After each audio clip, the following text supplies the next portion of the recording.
At my graduation ceremony, while everyone clapped and cheered, I was scanning the crowd for one face. My mother's. The moment I stepped off stage, she walked up to me, took the diploma from my hands, and handed it to my sister instead. Then she leaned in close and whispered, "She deserves it, not you." That sentence cracked something inside me. Years of quiet effort, constant comparisons, invisible pain, all crushed under one breath. I smiled for the photos, but inside, something died. And I couldn't help but wonder, how long had I been playing a role in a family that never wanted me? The crowd roared. Names echoed through the air, each followed by claps, cheers, and camera flashes. I stood frozen for a split second on the edge of the stage, my diploma in hand, my cap tilting slightly forward from the weight of the moment. This was supposed to be it. My moment. My mother sat near the front row, just beside my sister Audrey. Perfect, polished Audrey, with her impeccable smile, and that dress that probably cost more than my entire tuition. I searched for my mother's eyes, desperate for a sliver of pride, a nod, even a smile. Nothing. Her gaze was locked on Audrey. As I descended the steps, my shoes clicking against the stage wood, I rehearsed what I would say. "Mom, I did it." Maybe she would finally say she was proud. Maybe today, just for a moment, I would feel like I belonged. Instead, she reached for my diploma without a word, turned to Audrey, and handed it to her. "She deserves it," she whispered, not meeting my eyes. "Not you." Then she smiled for the camera, that same calculated smile she used for Christmas cards and church brunches. The rest was a blur. I don't remember who hugged me, who called my name. I posed for photos. I grinned like someone who wasn't bleeding internally. But every time that moment replayed in my mind, I heard only that sentence. "She deserves it, not you." And all I could think was, if she deserves it, then who am I in this family? I wasn't always invisible. I used to think I had a place in the picture, until the picture was cropped and my part blurred.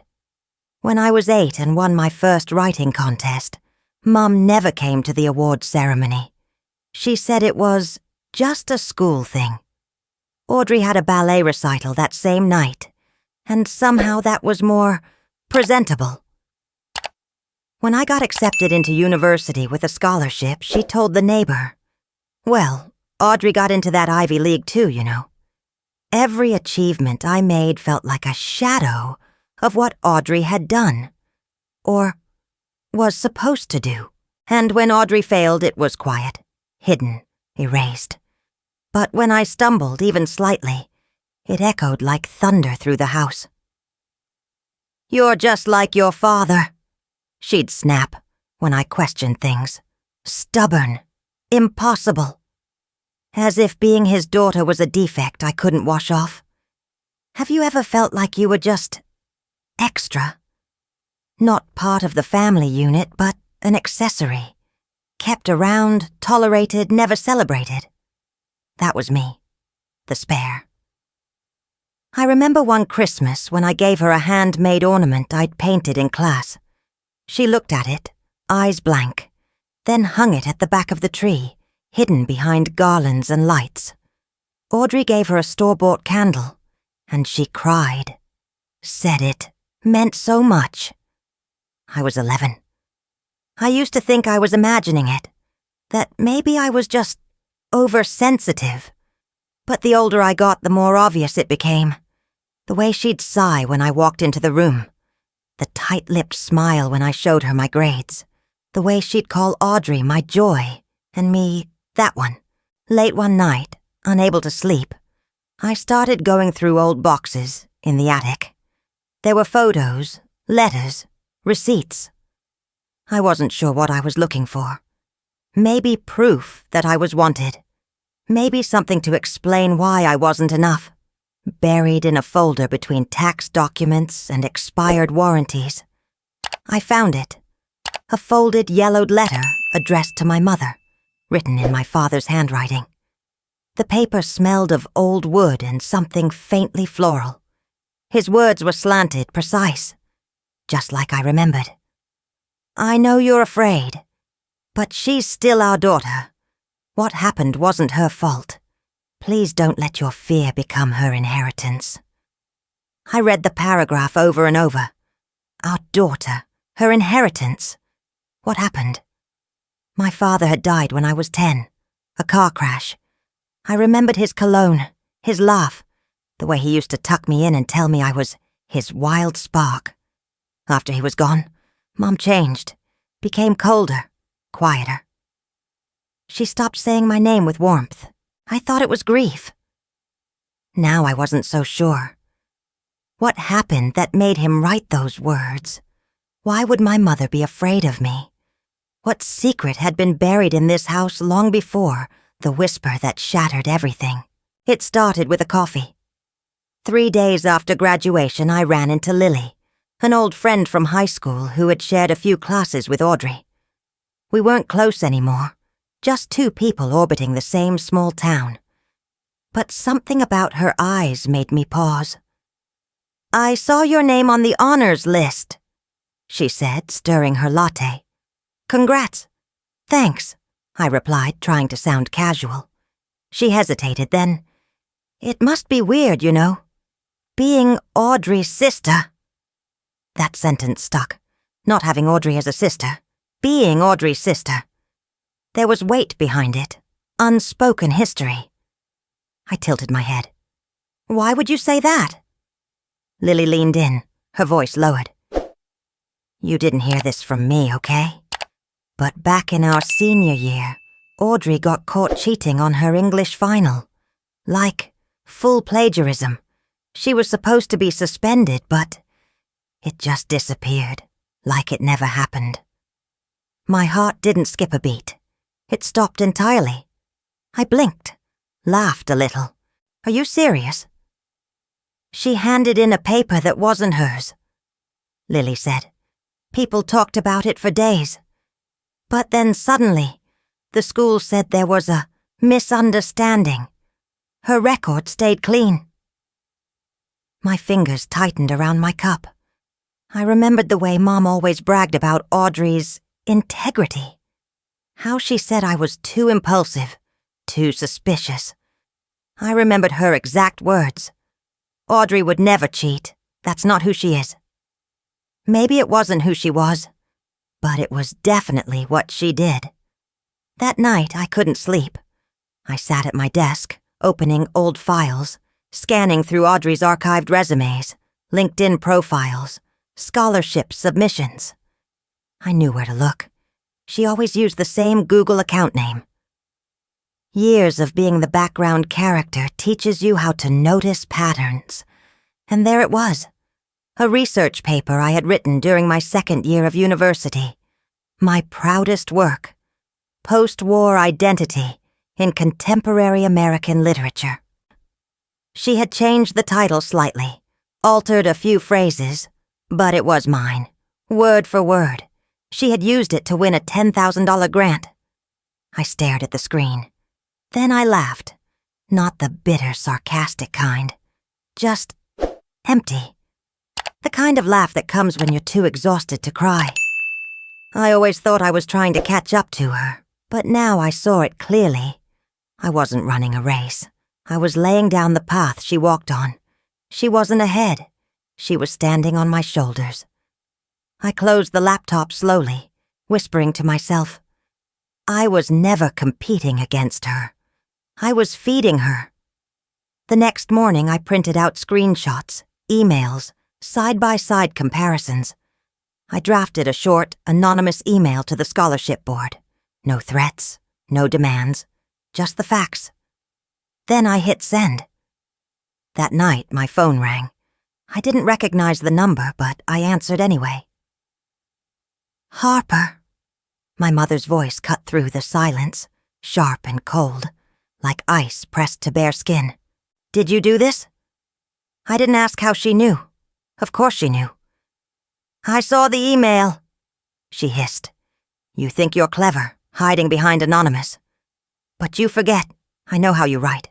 Always so righteous." I didn't respond. She continued, her voice rising, cracking. "I didn't raise you to tear down your own blood." And then, the words that burned, "I didn't give birth to you so you could destroy this family." I didn't flinch. I didn't speak. I just listened. When she paused to breathe, I finally answered, "Then what did you raise me for?" There was silence on the other end, heavy, suffocating. Then the line went dead. I sat on my bed in the dark, phone still in my hand. My chest was hollow, my eyes dry. I hadn't destroyed anything. I'd simply stopped hiding it. And no, I wasn't going to break the house down, but I wasn't going to patch its cracks with silence anymore either. Let them find the truth. Let it echo. Not to ruin them, but to finally free myself. I vanished. No dramatic goodbye, no note left on the kitchen counter. Just deactivated my social media, packed a bag, and moved 3 towns over to a place where nobody knew my name. I found a tiny apartment above a laundromat, peeling walls, one flickering light in the hallway, and silence thick enough to drown in. It was perfect. No more Harper Quinn. The disappointment. No more Harper, the jealous sister, the troublemaker, the girl who ruined Audrey's reputation. Here I was no one. And for the first time, that felt like a relief. The days passed in quiet rhythm. I worked a low-key bookstore job during the day and spent my evenings recording videos under a pseudonym. The channel was simple. No face, no personal details, just my voice and stories. Stories about being the forgotten child, the one who always tried too hard, the one who was never enough. To my surprise, people listened. The first video hit 1,000 views, then 10,000. Comments flooded in, some angry, some heartbreakingly familiar. I thought I was the only one who felt this way. My mother used to say I ruined her life too. I kept my mouth shut for years. Thank you for giving words to the silence. That was the moment I realized I wasn't invisible. I never was. I had just been trying to be seen in the wrong house. I asked my viewers one night, how many of you were raised to stay silent, to believe that keeping peace was more important than speaking truth? The messages poured in for hours, but one stood out. It was a private message, no profile picture, no name, just a sentence. I know what happened back then. I knew your father. If you want answers, meet me. Here. Attached was an address 2 hours away, a small diner off a forgotten stretch of highway. I stared at the screen for a long time. Could it be real? Or just another person using my pain for entertainment? But something in my gut tugged. A quiet knowing. 2 days later, I drove out at dusk. The road was long, the sky fading into bruised blue. The diner looked like it hadn't been touched since the 1970s. Inside, the booths were cracked leather, and the coffee tasted like rust and old memories. He was already there. Mid-60s, weathered face, eyes that looked like they'd seen too much. He didn't introduce himself. He just slid a file across the table. Your dad trusted me. Said if anything ever happened, you deserved to know. I opened the folder. Inside was a birth certificate, not the one I knew. The name listed under Mother wasn't the woman who raised me. Your real mom died when you were a baby, he said quietly. Car crash. Same one that took your dad's leg. He met your stepmother after, when you were already 2. I blinked, my fingers trembling. She couldn't have children of her own. And your father. He was desperate to keep a family together. I swallowed, throat tight. Why didn't she ever tell me?" He sighed. "Because she never accepted you. Not fully. She agreed to raise you, but she never saw you as hers." The walls inside me cracked, but they didn't fall. So that was it. I was never enough, not because I failed, but because I was never really part of the picture to begin with. Not blood, not hers. But then I looked back at the man across from me and asked the only question that mattered. If she never wanted me, why keep me? He looked down at his hands, then back at me. "Guilt," he said. "Your father made her promise, and maybe, deep down, she thought she owed him that." I drove home in silence, windows down, wind sharp against my skin. No music, no thoughts. Just air and truth in a name I wasn't born with. I wasn't Harper Quinn, daughter of Margaret Quinn. I was someone else, someone she took in, but never truly saw. And yet, she kept me. The wedding was held at a vineyard, overly perfect, meticulously decorated, a Pinterest board come to life. The air smelled like roses and expectations. I hadn't RSVP'd. No one thought I would show up. Maybe they hoped I wouldn't. But I did. When I stepped onto the gravel path lined with white chairs, heads turned like a breeze had swept through the crowd. Conversations paused, forks hovered midair. Audrey, in her ivory gown, radiant and poised, met my gaze from across the lawn. She blinked. Once, then smiled as if nothing had ever been wrong between us, like I hadn't disappeared without a word, like she hadn't stolen pieces of me and wrapped them up in awards and applause. I took a seat in the back row. My mother stood near the front, her hand resting lightly on the arm of Audrey's soon-to-be husband. She turned when someone whispered my name. Our eyes met. No emotion flickered in hers. Not surprise, not relief, just cold calculation. Then she turned back around. The ceremony was brief, filled with vows and laughter and sunshine. Audrey looked beautiful. Of course she did. The golden child always shines. I waited. Not for drama, not for revenge. Just for the silence to end. At the reception, I stayed quiet, through the toasts, the dances, the clinking of glasses. Until the room slowed, until people stopped watching the bride and started looking for something new to talk about. I stood. Audrey caught my movement immediately. Her smile faltered. "I have one question," I said, my voice calm but loud enough to carry. "Audrey, did you ever feel guilty?" The room froze. Forks dropped. Someone choked on champagne. Audrey didn't answer. Her expression didn't change, but her hands clenched the back of a chair. Before she could respond, my mother's voice sliced through the tension. "You selfish little brat," she snapped. "You just couldn't help yourself, could you? Always looking for a spotlight that was never yours. Always ruining what isn't about you." I didn't flinch. I looked back at Audrey. Still, she said nothing. Then slowly, she turned. Not to me, but to our mother. "Maybe it's time you told her everything." The silence after that was different, heavier, real. My mother's eyes widened.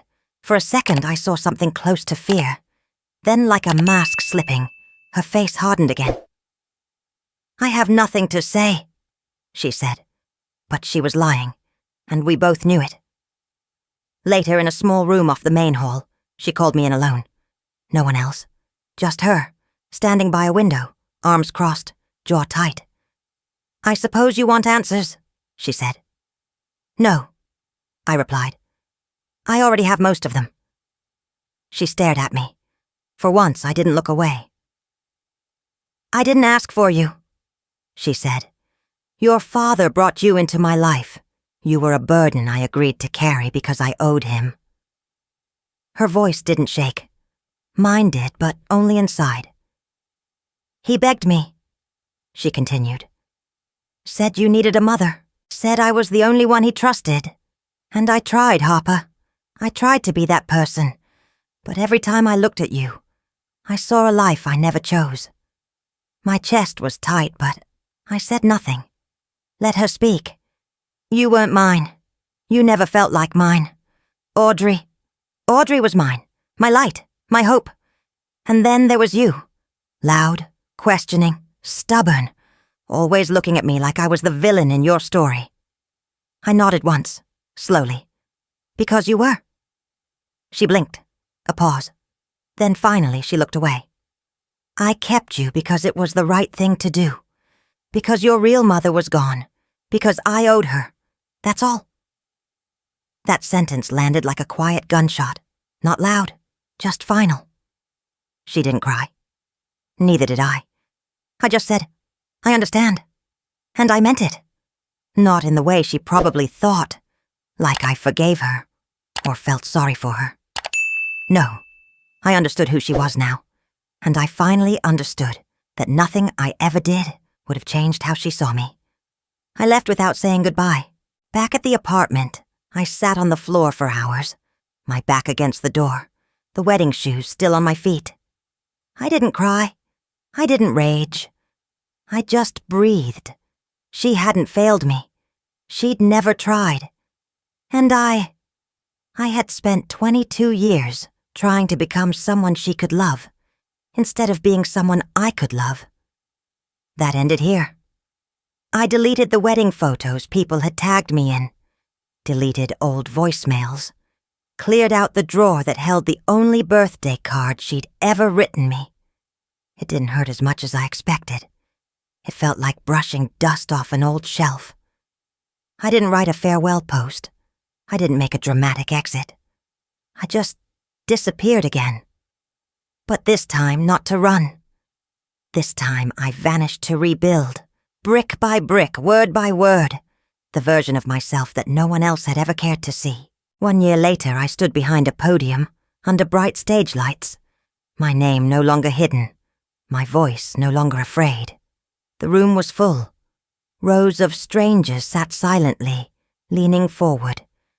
Not because they were obligated to care, but because they chose to listen.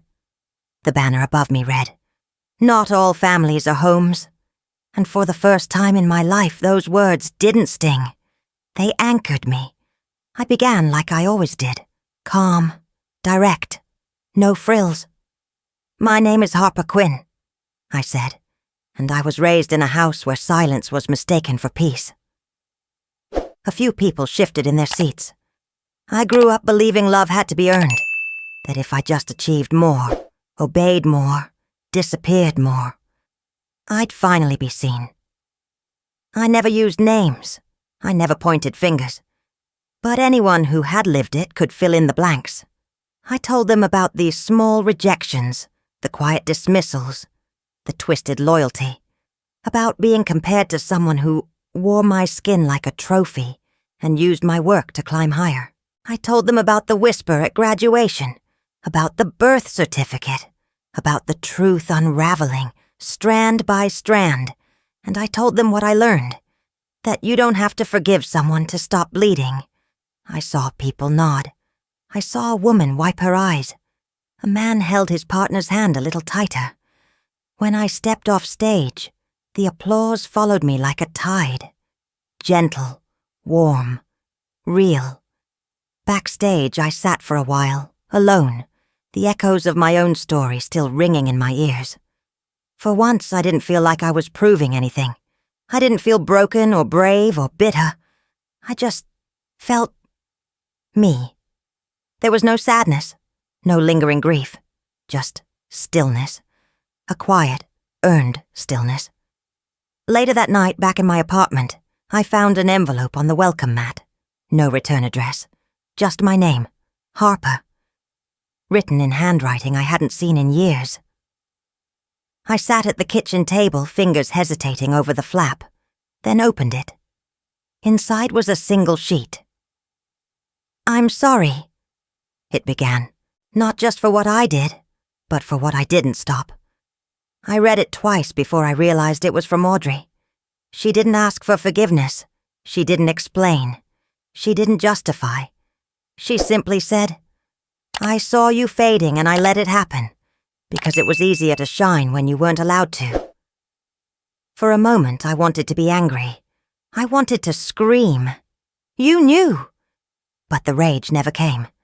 Instead, I just whispered, "Finally." The next afternoon, she showed up. She didn't knock right away. Just stood outside my door, her eyes red, her hair wind-tangled. When I opened the door, neither of us spoke. We sat in silence at the table, the same one where I'd read her letter the night before. 2 cups of untouched tea between us. "I used to be jealous of you," she said finally, voice hoarse. "You got to be honest. You got to be angry.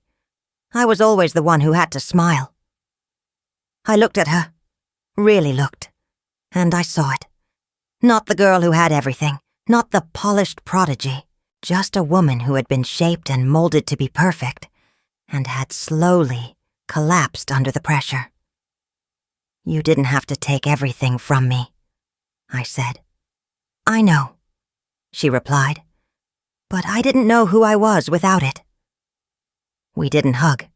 There was no dramatic reconciliation, just the weight of truth finally allowed to exist between us.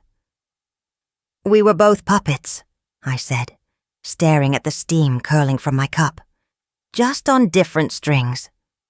Audrey nodded. For the first time, we weren't sisters trapped in a performance. We were just 2 people trying to unlearn the same script. When she left, I stood by the door a while, holding the silence like something fragile. That night I lay awake, staring at the ceiling. Not restless, just thoughtful. There was one last thing I hadn't done. Not to make peace, not for closure, but for me. I was going back to the house, just once, to end the story on my terms. The house looked smaller than I remembered. The paint had faded. The porch creaked beneath my steps. The garden, once trimmed to perfection, was now overrun with weeds. Time hadn't been kind to it, or maybe it had simply stopped pretending. I knocked out of habit. No one answered. Inside, the air smelled like dust and old wood. I could hear the faint sound of a TV from the back room, low and constant, like white noise for someone who couldn't stand silence. I walked down the hallway that once held photos of Audrey's recitals, her certificates, her bright smile framed in polished wood. My photos had always been smaller, placed lower, or absent altogether. The living room was dim, blinds drawn against the afternoon sun. She sat on the couch, blanket over her knees, a cup of untouched tea on the table. Her hair had gone fully gray. Her face was thinner, older. She looked up when I entered. Didn't gasp, didn't cry, just stared, as if seeing a ghost she wasn't sure she'd imagined. "Harper," she said. I nodded. "Hi." She didn't stand, didn't invite me to sit. I did anyway. For a long moment, neither of us spoke. Then I broke the silence. "You're sick." She nodded once. "Stage 2. They caught it late, but not too late." I looked at the tea, still steaming. She must have known I was coming. "I'm not here for an apology," I said. Her hands tightened around the blanket. "Good." I let that hang. Then added, "I don't need you to love me." She turned, surprised. "I just need you to admit I existed," I said. "That I was here, that I mattered, even if it was just in passing." Her lips parted, but it took a full 10 seconds before she said anything. "I know," she whispered. "I knew for a long time. I just didn't know how to make space for you, without losing everything else." I waited. She looked at me, her eyes tired. "You reminded me of a promise I made and couldn't keep, and that terrified me." Silence again. Finally, she reached into the drawer beside her and pulled out a small velvet box. I was supposed to give you this when you turned 18, she said. It belonged to your mother, your real mother. Your father left it with me. I took it without a word. Inside was a delicate silver necklace with a small pendant, an open hand carved in mother of pearl. My fingers closed around it, the coolness biting into my palm. I don't hate you, I said, but I don't belong here. She nodded slowly. I know. I stood. So did she. We didn't hug. We didn't make promises. But in that moment, something unspoken passed between us. Not forgiveness. Not even peace. Just recognition. Of what was. Of what would never be. I left with the necklace in my pocket and the weight of a history I no longer carried. 3 months later, I launched the Harper Quinn Foundation. It started as a support group, anonymous meetups for young adults who had grown up in families that treated them like afterthoughts.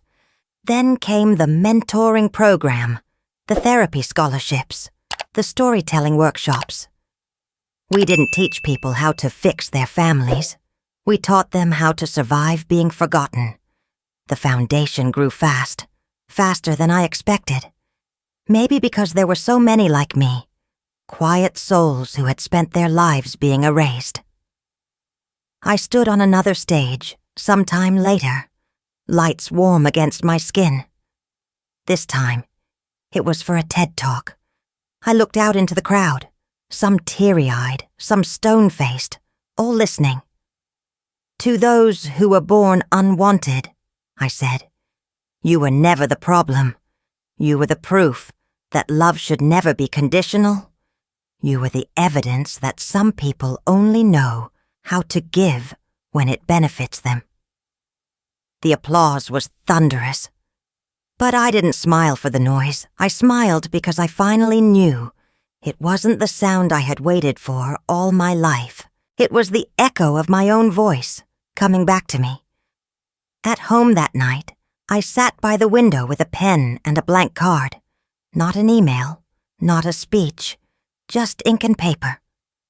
To my future child, I wrote, I don't know your name yet. I don't know your favorite color or the sound of your laugh, but I know this. You will be seen. You will be loved fully, loudly. Even when you mess up, even when you ask too many questions, especially then. I sealed the letter and placed it in a box labeled Someday, because closure isn't always beautiful, but beginnings, they can be.